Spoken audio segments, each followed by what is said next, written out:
North Atlantic, February 1943. The sea was a black mirror broken only by the ripples of the USS Thresher cutting through the waves. Wind howled across her deck, freezing spray turning every railing to glass. Below the surface, the Atlantic was quiet. Too quiet. The kind of silence that made men sweat under their collars even in sub-zero air.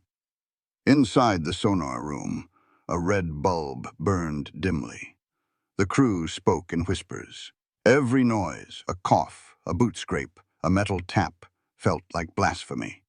For 6 hours, they'd been listening to the void, waiting for the faint click of a German U-boat's propeller. Nothing. Just the slow pulse of sonar and the thrum of their own heartbeat. Lieutenant Charles Red Donovan sat hunched over the console, headphones pressed tight. He was a big man, built more for a boxing ring than a submarine, with a jaw that looked carved out of Atlantic rock. He'd been listening to static for so long that it had started to sound like language. Every hiss and whisper carried meaning. Every silence felt personal. Then it came. Not a propeller, not sonar. Morse code. A faint pattern buried in the noise. Short, short, long. M. Then another burst. A. He straightened. The rhythm continued. Mayday. The code repeated, urgent, deliberate. Mayday, mayday, under attack. The radio man looked up from his chart, pale. Sir, that's close. Less than 20 miles. The captain, Commander Rains, stepped into the room. Could be a trap, he muttered. Could be a lure. Donovan didn't answer. His fingers drummed against the console, tracing the signal's pulse. It wasn't German. The timing was too human, too raw. But something about it, the cadence, the gaps, felt wrong. Almost rehearsed. Then he realized. The spacing between letters was perfect. Too perfect. Machine perfect. No panic, no stutter, no rhythm of fear. This isn't a distress call, Donovan said quietly. It's bait. The captain frowned. You're saying they're faking Allied distress? Donovan shook his head. No, sir. I'm saying we are.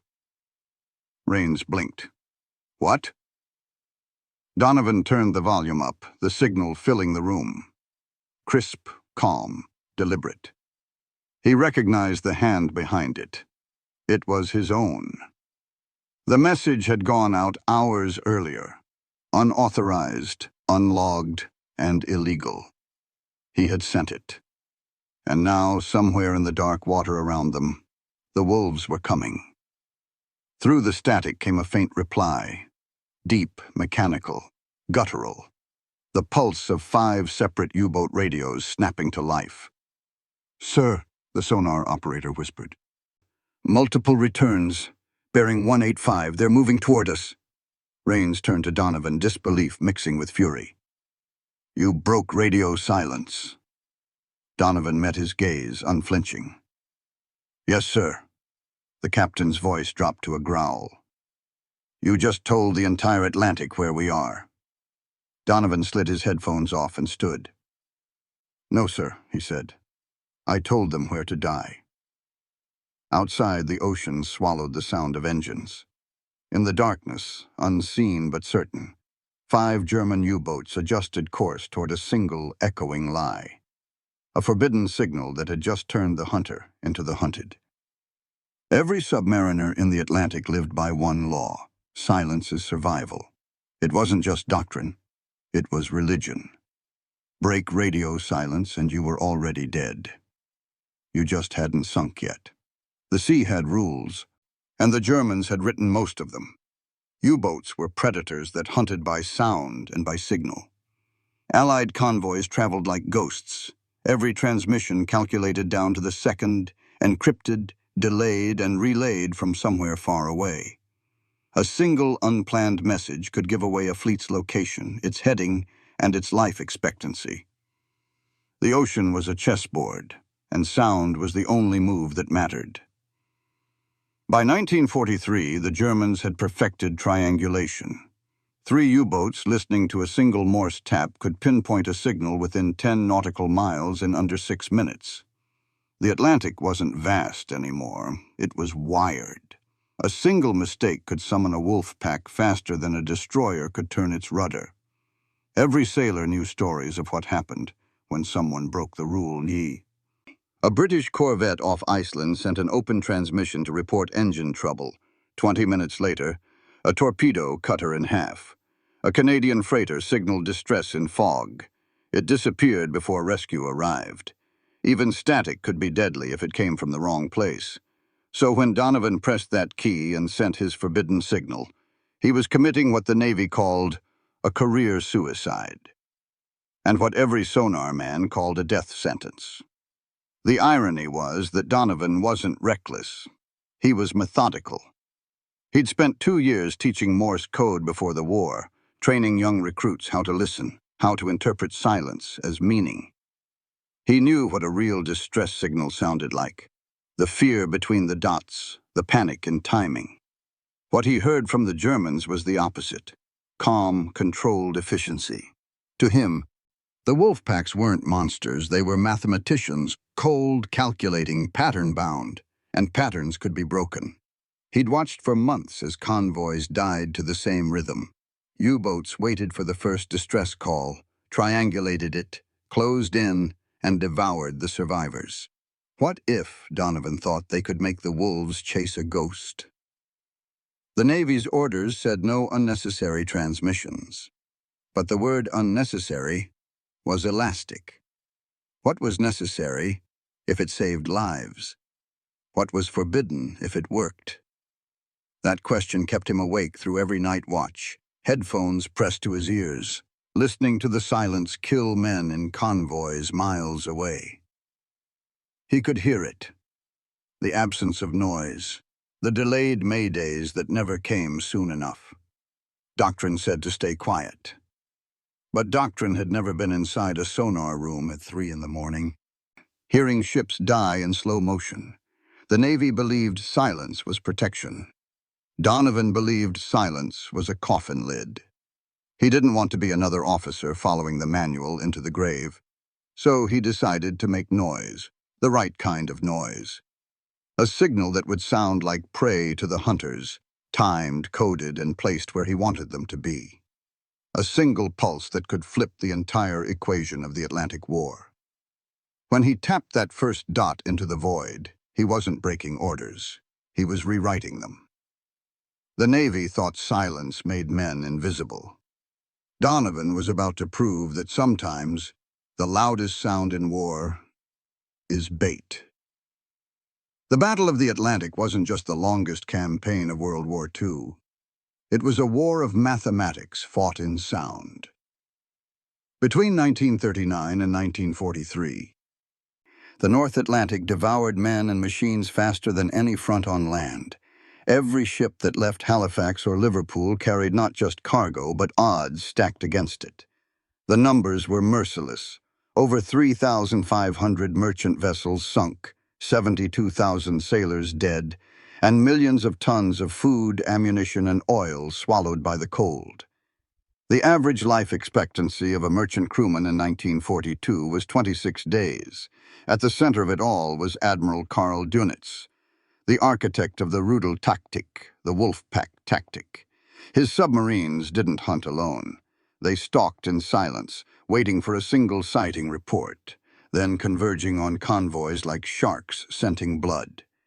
He called it coordinated chaos. The Allies called it terror. For every one U-boat sunk, 3 Allied ships went down. It was a losing equation. The U.S. Navy was young in the Atlantic then, confident, undertrained, and too rigid. Their manuals were written for peacetime.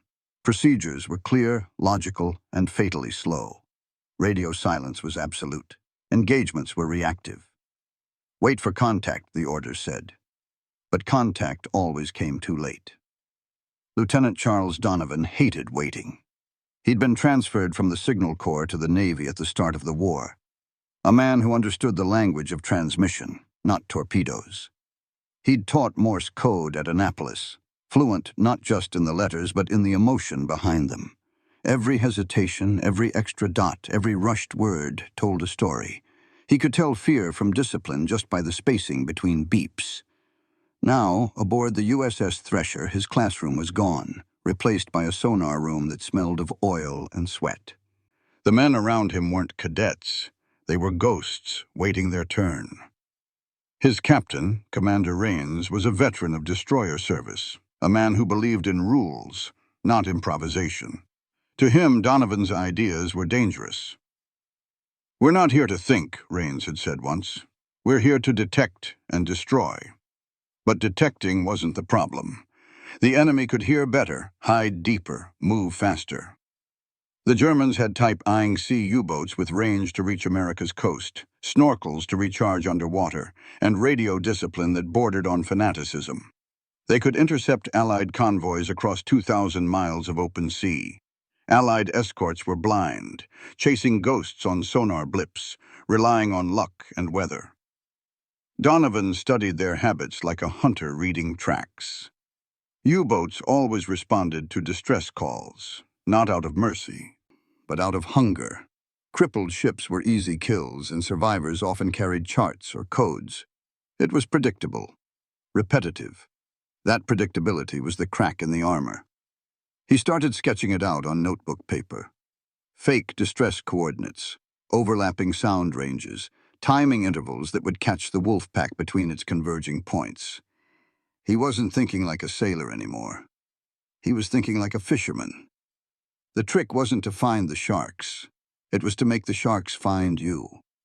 In the mess hall, he floated the idea to his crew. Most thought he was joking.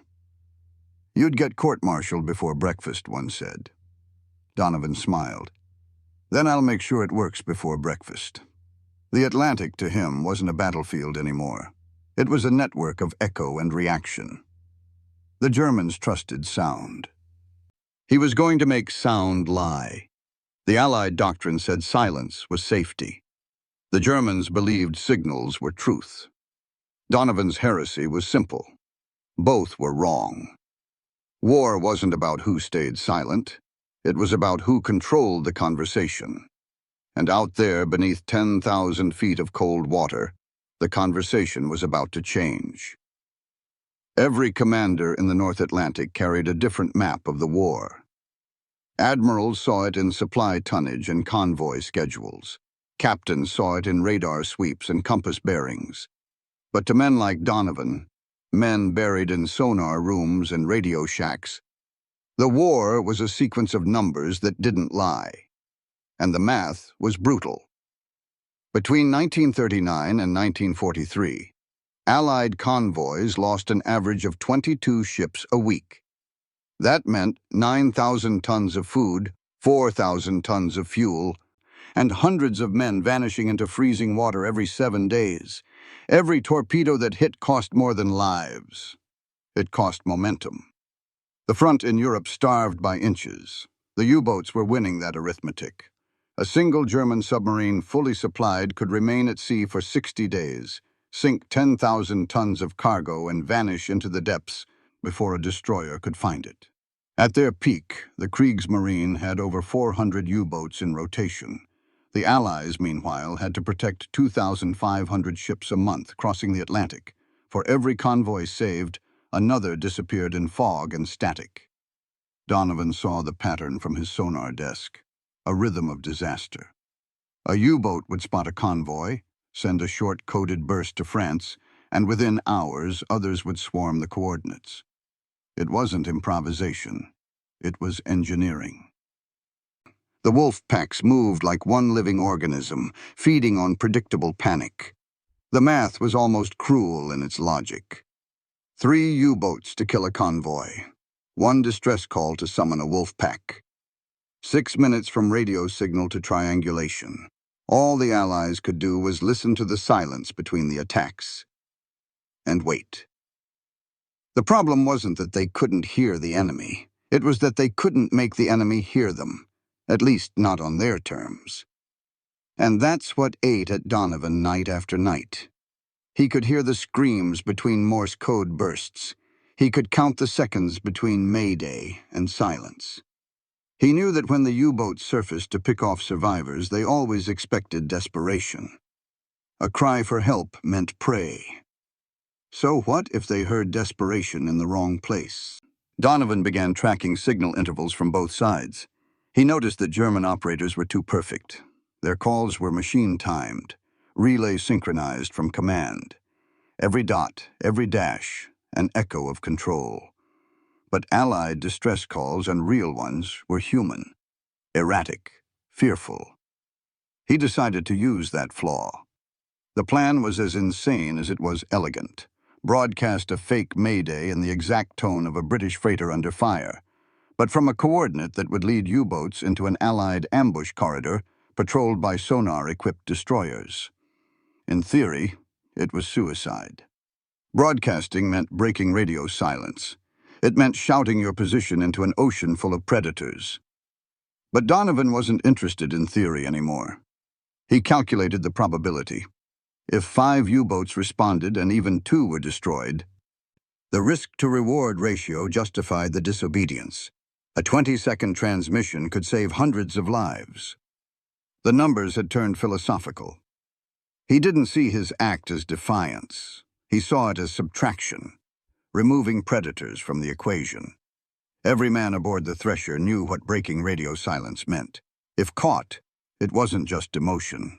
It was court-martial, possibly a firing squad. But as the convoys kept dying, even the rule followers began to wonder what following rules was really worth.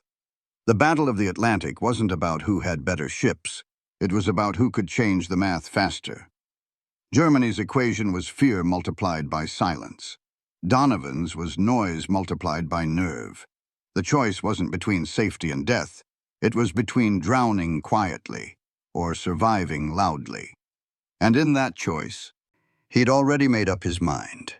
March 6, 1943. Latitude 51 degrees north, somewhere south of Iceland.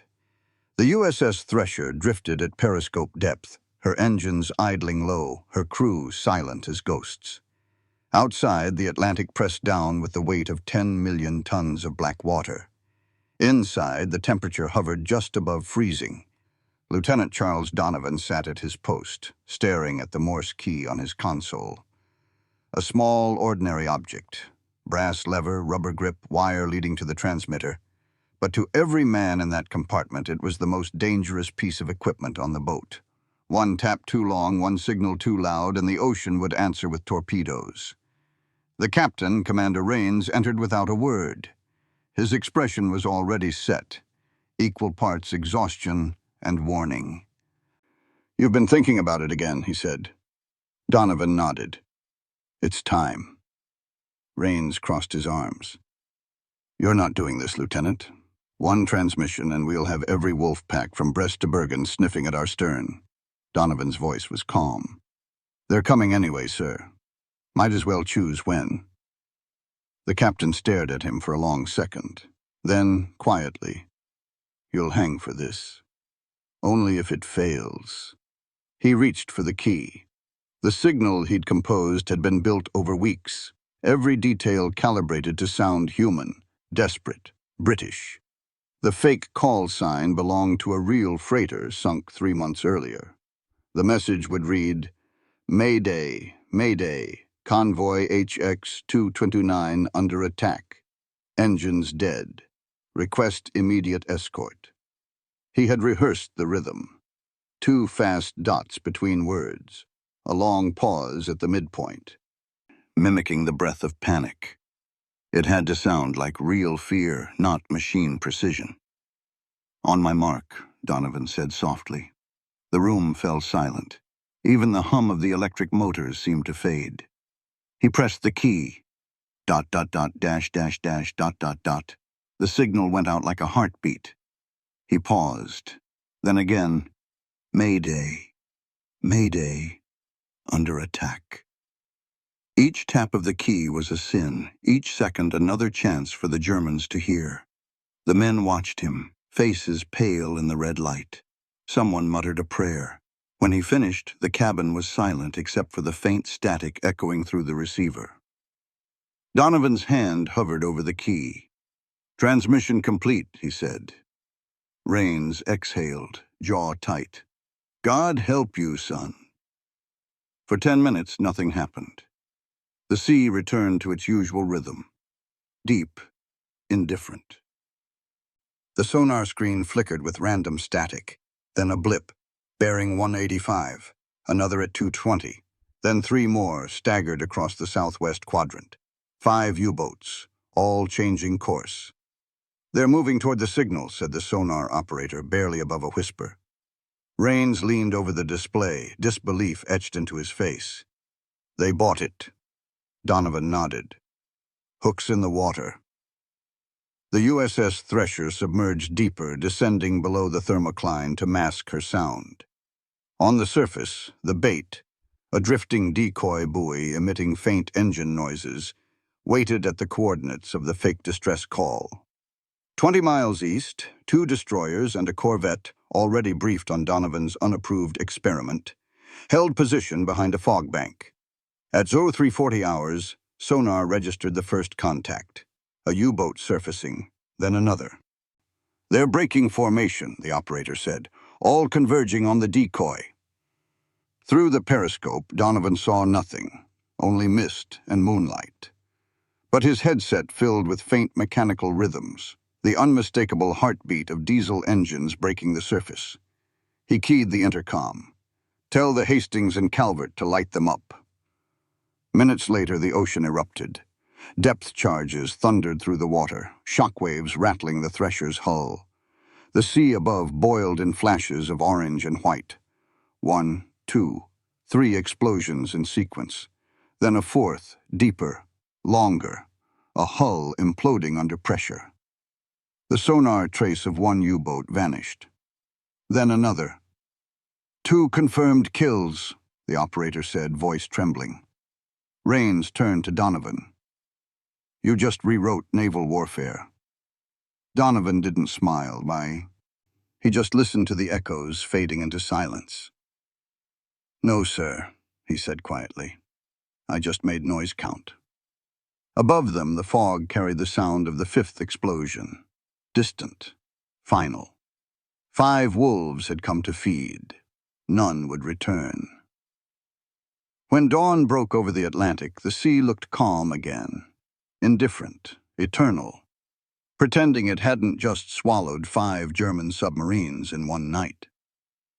The crew of the USS Thresher floated in that uneasy silence between triumph and fear, waiting to learn which they'd just earned. For the first time in the war, silence wasn't what had saved them. Noise had. In the hours that followed, Donovan's forbidden signal turned from mutiny into method. The destroyers that had formed the trap, USS Hastings, Calvert, and HMS Rotherfield, confirmed 5 confirmed contacts destroyed or crippled within a 30-mile radius, their crews caught off guard by the fake distress call. It was the first coordinated Allied ambush based entirely on active deception through signal. The math of drowning had just inverted. For 4 years, the U-boats had ruled by silence. The wolf packs thrived on Allied predictability. Convoys sailed in neat lines, distress calls followed protocol, silence was sacred. Every tap on a Morse key was an invitation to die. Donovan had shattered that faith. By breaking the rule, he'd weaponized the one thing the Germans trusted most, sound itself. They'd been trained to recognize panic, to exploit the fear embedded in human transmission. But when they heard his carefully crafted signal, they didn't question it. They reacted. Like every predator that ever lived, they followed the scent of weakness straight into the kill zone.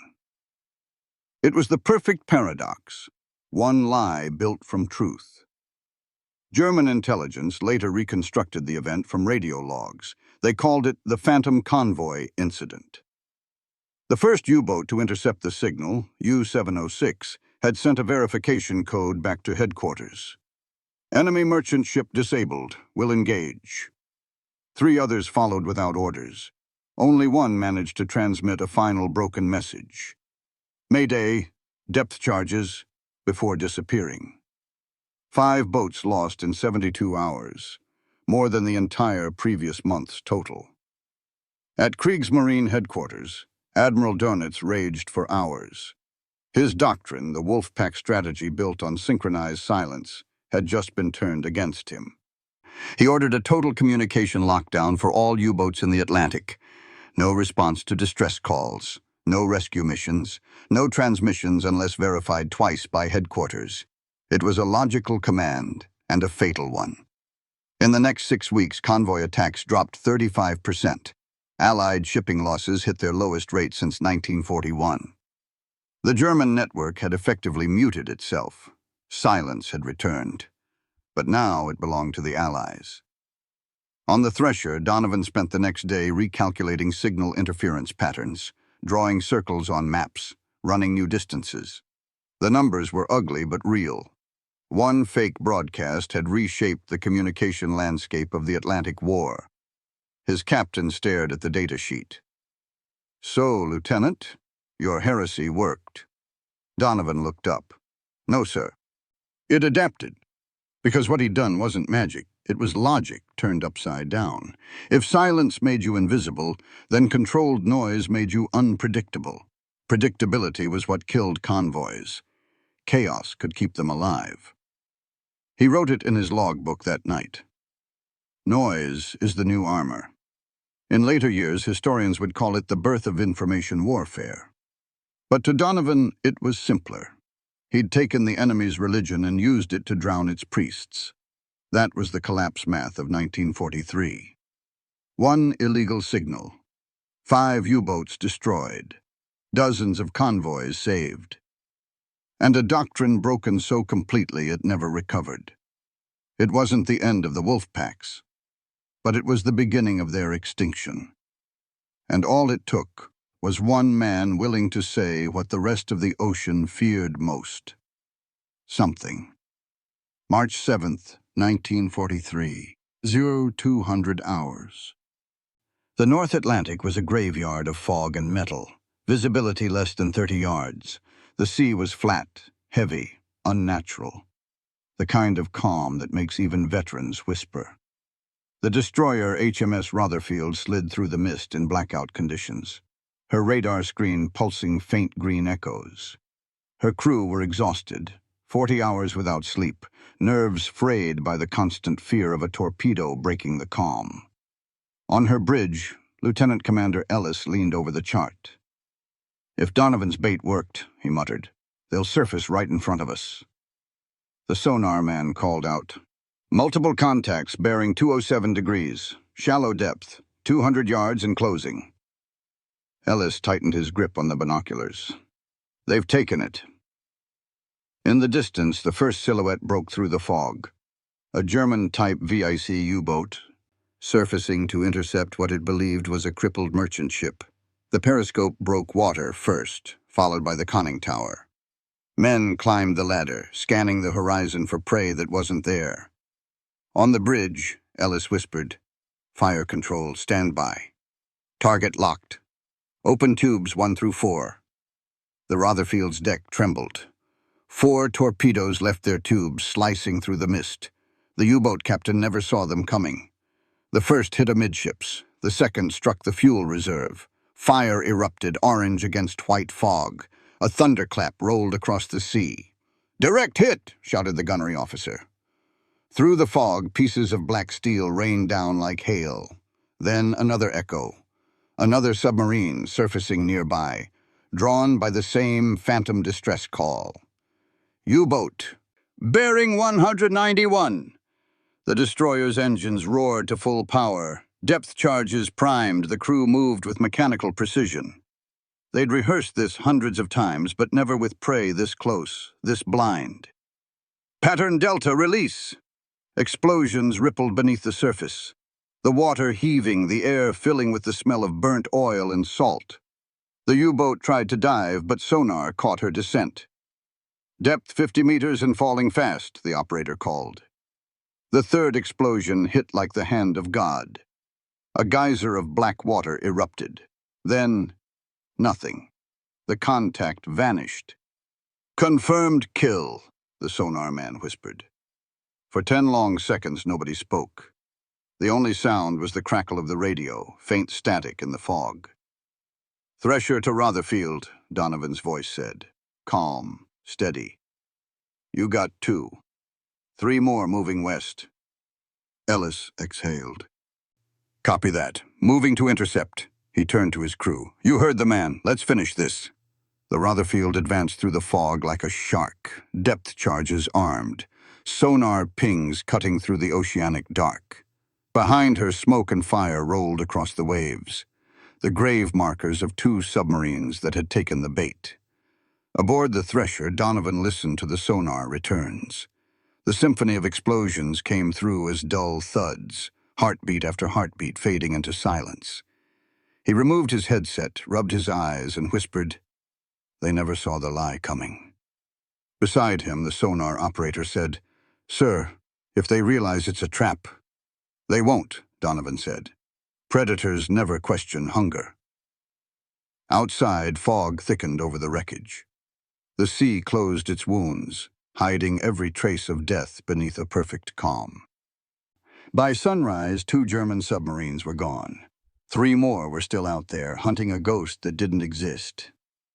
And the Allies, for once, were waiting. That morning, a radio man aboard Rotherfield wrote 6 words in his log. "We made silence afraid again. March 8, 1943, 0115 hours. The Atlantic night was still and black as tar.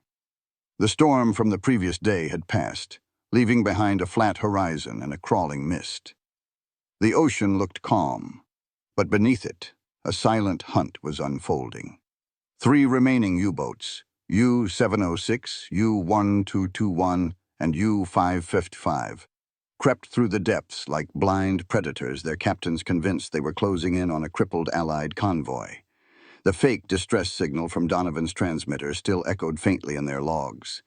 The illusion was complete, but above them, a trap was closing. The USS Thresher, now positioned 15 miles south of the kill zone, was tracking every sonar pulse the U-boat sent. Donovan's team had recalibrated the sonar filters to isolate the low-frequency vibrations unique to German diesels, the auditory fingerprint of a wolf pack on the move. He sat hunched over his headset, a cigarette burning down to his fingers. The sonar operator whispered, "Contact, sir. Bearing 275. Multiple echoes, spaced evenly. That's formation." Donovan nodded. "They're grouping for the kill." Commander Rains leaned in. "We'll only get 1 shot at this, Lieutenant. Then we make it count." He adjusted the dials, refining the return until the echoes separated into distinct patterns. 3 U-boats, staggered in depth, forming a pincer. Classic Donitz doctrine. But now, the doctrine worked against them. "Transmit to Hastings and Calvert," Donovan said. "Execute pattern Bravo. Depth 70 meters, proximity fuse 10. The message flashed silently through the water via sonar pulse, encoded in 3 short bursts. Minutes later, the ocean began to rumble. The first destroyer dropped her payload. 6 depth charges, timed to detonate at precise intervals. The explosions came like thunder under the sea. The shockwaves slammed into the Thresher's hull, rattling the lights. Donovan counted under his breath. 3, 2, 1. The sonar operator's eyes widened. "Contact breaking up. Bearing 275. 1 sub imploding."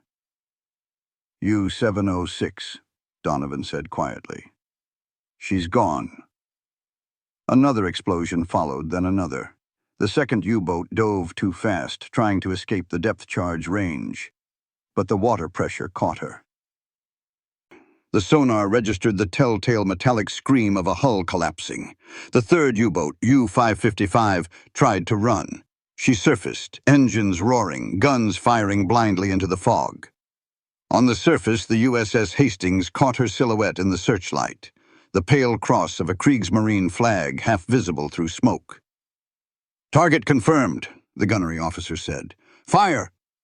5-inch shells tore through the night, the noise echoing across the black water. Flames erupted from the submarine's deck. The conning tower cracked open.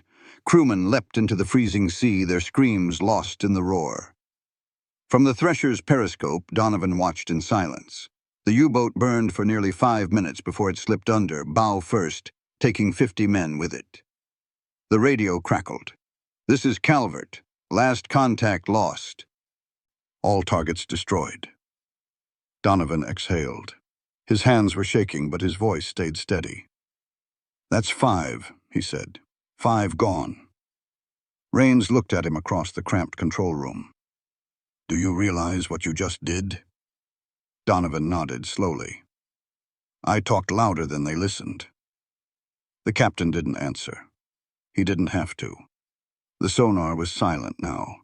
No echoes, no propeller thumps, no heartbeats. Just the endless hum of water, calm and final. Later that night, as the Thresher surfaced to recharge batteries, the men climbed the conning tower for fresh air. The fog had lifted. Stars shimmered across the sky like shattered glass. The sea was black, smooth, unbroken. Someone whispered, "They're gone." Donovan didn't reply. He looked out at the flat horizon, cigarette glowing faintly in the dark. "No," he said. "They're still here, just deeper." Because even when the wrecks vanished, the echo of what he'd done remained, a frequency of fear that would haunt every U-boat captain who ever heard a distress call again. For the first time in the war, the wolf packs didn't come when they heard prey. They hesitated. And in that hesitation, thousands of lives were saved. The sea had learned to doubt its own signals. When the USS Thresher returned to port at Argentia, Newfoundland, the crew looked more like survivors than victors. They had sailed into forbidden waters, broken the most sacred rule in naval warfare, and come back with an impossible result. 5 U-boats destroyed, 0 Allied losses. But for Lieutenant Charles "Red" Donovan, triumph came with handcuffs.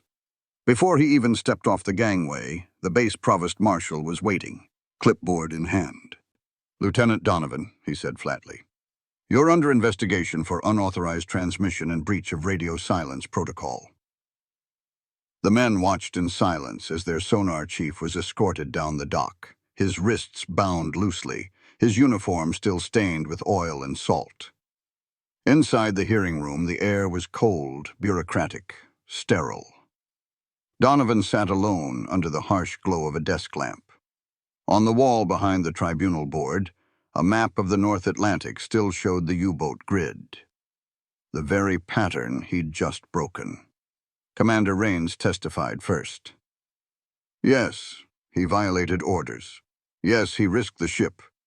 But he also did what every manual told us was impossible. He turned the wolf pack against itself." The board chairman, an admiral with polished shoes and a voice like gravel, said, "We're not here to debate results, Commander. We're here to uphold discipline." Donovan, calm and expressionless, broke his silence. "With respect, sir, discipline doesn't win wars. Adaptation does." That line silenced the room. They reviewed the logs, the sonar data, the after-action reports from Hastings and Rutherfield. The math didn't lie. 5 U-boats sunk, convoys untouched, and a broadcast so brief, so precise, that the Germans had no idea they were chasing a ghost until it was too late. What Donovan had done was indefensible and undeniable. After 3 hours, the board recessed. The verdict, when it came, wasn't written. It was whispered. Lieutenant Donovan's actions are to remain classified. His transmission is to be recorded as part of Operation Neptune. Experimental signal deception. No charges, no commendation, no record. He walked out a free man, invisible in victory. His idea, the forbidden signal, became the blueprint for a new kind of warfare. Within months, the British Admiralty quietly launched Operation Mockingbird, a deception network that flooded the Atlantic with fake transmissions to lure U-boats off course. It was the first deliberate use of acoustic misinformation in naval history. Officially, Donovan never existed, but his fingerprints were everywhere. Convoy losses dropped 35% by the summer of 1943. The U-boat command in France logged increasing instances of false distress signals in intercepted Allied traffic. One German report later recovered read simply, "Enemy transmissions no longer correlate with reality." He had achieved what every admiral dreamed of, making the enemy doubt their own sensors, their own instincts, their own truth. Years later, when the archives were declassified, historians tried to piece together who had started it. The name Red Donovan appeared only twice, buried in field logs. But the pattern of his work, the rhythm of lies that saved men, echoed through every Allied naval deception operation that followed. Donovan never received a medal. He never asked for one. When a young officer once asked him why he risked it all, he just said, "Because silence kills faster than torpedoes." That became his epitaph. Unofficial, unapproved, unforgettable. In the end, the man who lied to save lives didn't rewrite the Navy's rule book. He burned it. And from those ashes came a new kind of warfare, one where the truth didn't set you free. It buried your enemy. The war ended quietly for Charles Red Donovan.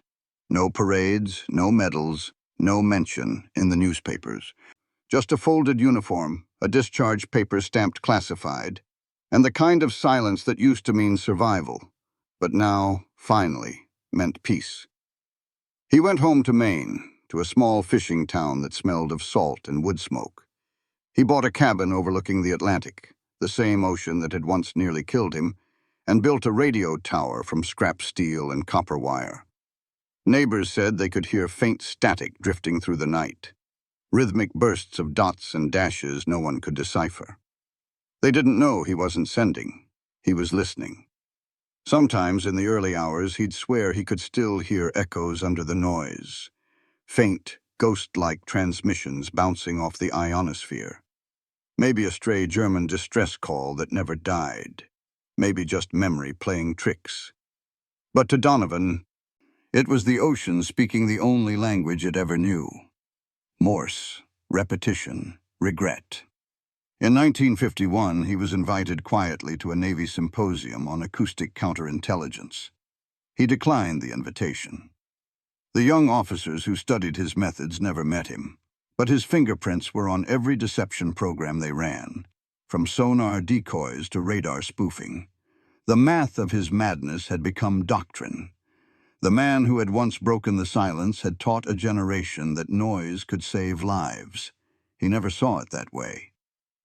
When a local reporter tracked him down years later and asked if he regretted breaking orders, Donovan just smiled through the smoke of his cigarette.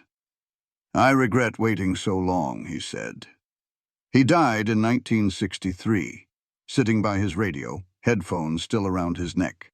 The receiver was tuned to 27.5 kilohertz, an old convoy frequency. The last sound it picked up before fading to static was a faint pattern. 3 dots, 3 dashes, 3 dots. SOS. The Morse key beside him was still warm. At his funeral, 2 men from the Navy placed a single brass key on his coffin, the same type he'd used aboard the Thresher. No speech, no music. Just the sound of the wind moving over the Atlantic. Today, his name sits buried in a declassified file marked Project Echo. His forbidden signal became the first documented act of deliberate signal deception in modern naval warfare. The doctrine he broke became the foundation of electronic warfare, where silence and noise trade places with every generation. The world never knew his story, but the ocean did. Because beneath all the battles and statistics, one truth endures. Sound carries memory longer than victory. And sometimes, the only way to defeat fear is to speak when no one else dares. The Atlantic sleeps now, calm and quiet. The static has faded. But somewhere in the deep frequencies of the sea, a signal still echoes. One man's voice tapping defiance into eternity. 3 short, 3 long, 3 short. Not a call for help. A reminder that once, long ago, Silence lost.